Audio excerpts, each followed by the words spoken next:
Grid Legends. The newest and most ambitious grid game from Codemasters releases today, and I'm sure you are here because you are asking yourself if you should buy this game. While I can't answer that question, thanks to EA, I did receive a review copy and have played this extensively over the past week and can at least provide my thoughts and opinions and maybe help you out.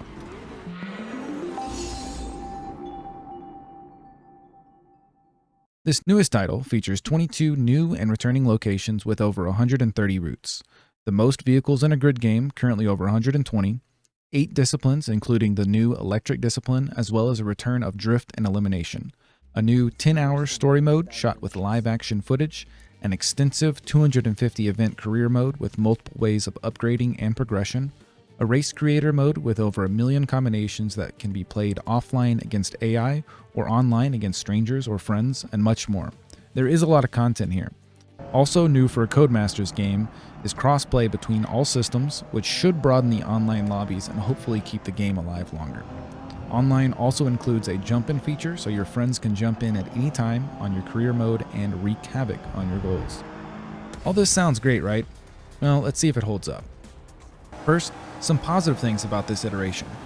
Card handling on any racing game is a make or break, obviously, and this game makes huge improvements in this way. The curbs are no longer Mario Kart banana peels, and you can attack them quite satisfyingly.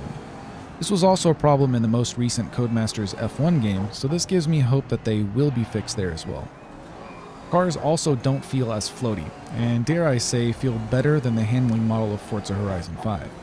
In earlier iterations of the game I received from EA, there were also issues with sticking on the wall. That has largely been fixed as well. The walls still slow you down when hit, as they should, but you no longer awkwardly stick to it. The weather effects look beautiful, the car models are certainly well done, the environments are fleshed out, and the replay mode works as intended. There are plans for photo mode being added with the day 1 patch, but as of the making of this video, I do not have that feature. Going off of F1 2021's photo mode, I'm anticipating it working well and resulting in some beautiful shots of the game. There are weekly and monthly events that push you to get the best times using a certain car and a certain location. You can compare your times to global players using the new RaceNet app, which is currently in beta status and can also be used for other Codemasters games. The career mode has a satisfying upgrade and progression line. There are 250 events that should take you upwards of 40 hours to complete, maybe more or less depending on difficulty on your racing style. Upgrades in the game work in 3 ways. One is the upgrades to the cars. The more miles you drive a car, the more potential upgrades you unlock. You then can purchase the upgrades and apply to the car using earned in-game currency. Currency is earned in any event you complete in-game. The next is your teammate upgrades. These are unlocked by your driver level and from there can also be purchased with in-game currency. The third is your mechanic upgrades. These are also unlocked via driver profile level and bought with in-game currency. There are also sponsors that you can apply that give you extra objectives, giving a bit extra goals to work towards. Additional unlockables include liveries, team banners, and logos. The game does support all gamepads and most major wheel and pedals. I played through my entire time so far on a Logitech G923, quite satisfyingly I might add, and made a video on best settings, which I will put a card up for now. The AI in the game have been reworked extensively as well. I never felt like they were just falling in line or were too dumb, although I did play on expert difficulty as anything lower was too easy, they were just too slow, and legendary was just too frustrating, which I'll expand on a bit later. As mentioned earlier, the cars and environments look good but not great. They are nowhere near the quality of Forza Horizon 5, but with this comes a much smaller file size. As of the making of this video, Grid Legends comes in at 28.93 GB compared to Forza's 103.28 GB both on PC.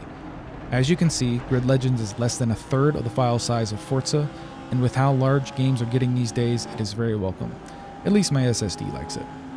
Mentioning SSDs, the load times are quick and on par with any current gen game.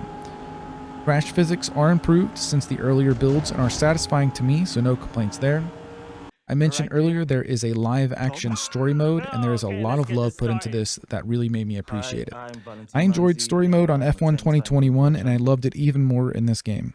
As I said in my first look video, this mode may not be for everyone, but it really is a nice 10-hour addition to the game that I really respect. The race creator mode makes it where you can race any discipline, class, vehicle, location, and route from the very beginning. Also being able to choose race conditions such as sunny, rain, snow, day, night, sunset, how many laps from 1 to 99, and how many drivers up to 22. You can choose whether the vehicle or mechanic upgrades are on or off, whether there is damage or not, change AI difficulty, and add modifiers such as boosts for the electric vehicles or ramps for the trophy trucks. There are theoretically over 1 million combinations, and my guess, most of the online play will involve the race creator mode. Now, I've not been able to play a huge amount online as there were never many reviewers online at one time, but the past day I've raced a bit with the EA Play folks that also got the game early and can say that the netcode seems decent. I did not see cars jumping around weirdly or any evidence of desync, but I also never raced in a full 22-player car lobby, so my verdict is still out on this fast of the game. On to some issues I have with the game. First off, in career mode, there is no qualifying to set the grid for each event. They are random and change each time you start the event. Sometimes you start in the front and gain an advantage. Other times you start in the back and have a huge disadvantage, especially when it is a short track and your goal is to win the event. Just restarting from the menu does not reset the grid. You either have to nail the race and pass sometimes 21 drivers on 4 laps of a short track, or need to quit and then restart the event from the main menu. This can be frustrating as on higher difficulties, it can be very hard to win a race from the back of the grid. In race creator mode, you can choose the grid order as an option, choosing from random, driver level, either in order or reverse, so someone that's been playing a long time can start in the back or at the front. Previous grid order or reverse, so you can just continue with the same grid or have it reversed each time. Previous round results or reversed from the last results, or have players start behind the AI. So race creator, you have a little bit more options. The jump-in feature is an optional feature that when turned on allows your career mode to essentially be played online. You can either choose it to be open, so anyone can jump in, or just your friends. This really is a neat feature, but it has some drawbacks. If you have it set to open and a really fast driver comes in and continually beats you, it could keep you from progressing if the goal of the event is to win the race. And with friends, this just might make things interesting, but can be frustrating if it's someone you don't know. Obviously, this is optional, but it would be better to make the jump-in career feature more co-op as opposed to pure chaos as it is now. There are also some menu issues.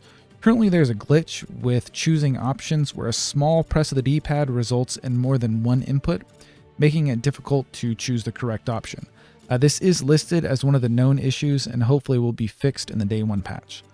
The menus currently are a bit confusing as well, and even jumping into an online match is easy at first, but between matches there is no dedicated lobby screen, so it's hard to tell when it will start and who exactly is the lobby host. Now, there's also not a ready up button once you're actually in the match. So if you're playing with your few friends, you will have to wait for the timer to go down before the race starts, even if everyone is ready for it to start. There's also not a dedicated place for the weekly and monthly events yet.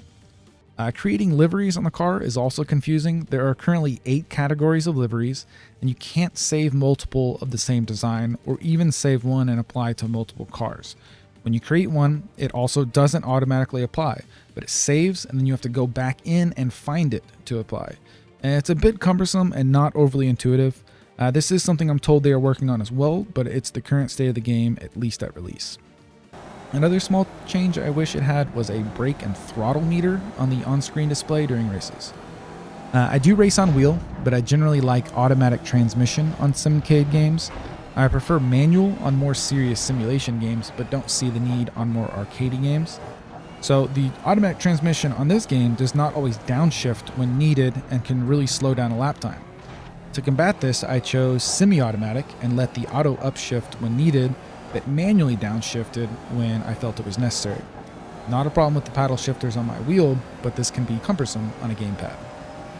There are a few visual glitches that I ran into during the review process, but they were all minor, have been reported, and are not game-breaking in any way. As a matter of fact, I felt like the cars and tracks worked perfectly. It was just sometimes a weather effect or something else minor.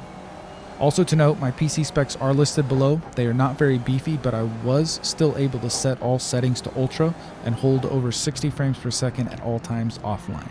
There were times online that it dropped below 60, but not below 50, and this is a much improvement over previous builds. Overall, this game kept me coming back for more. I liked the pace at which the career mode progressed. I really enjoyed playing through the story mode, and I'm still hopeful about the online system. It may not look as pretty as Forza Horizon 5, but the career mode feels better to play through.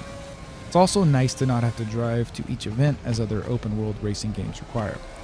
Even in this current jumbled menu state, the online is still better than Forza as well. As a $60 game, the amount of content is there, but it really would be nice if it was priced a bit more competitively. Of course, being a AAA game, technically, that may be dreaming a bit. So, should you buy this game? I still can't answer that question for you, but there is enough content here to justify at least a good look, especially if you are looking for a solid simcade racer. The game isn't broken, there are a lot of hours worth of content to play through, there are some new concepts that I like, and the online has promise. If you have EA Play, even with Xbox Game Pass, then you have a 10-hour trial. Barring that, I suggest watching more reviews or watching your favorite streamer play it to help you decide. So that's all I've got on the game for today. Hopefully I helped you out a bit. I appreciate you watching, and of course, don't forget to like and subscribe. All that stuff always helps. If you have any other questions, if I didn't cover everything that you were wondering about, or if you have any other remarks, be sure to comment below, and I will see you next time.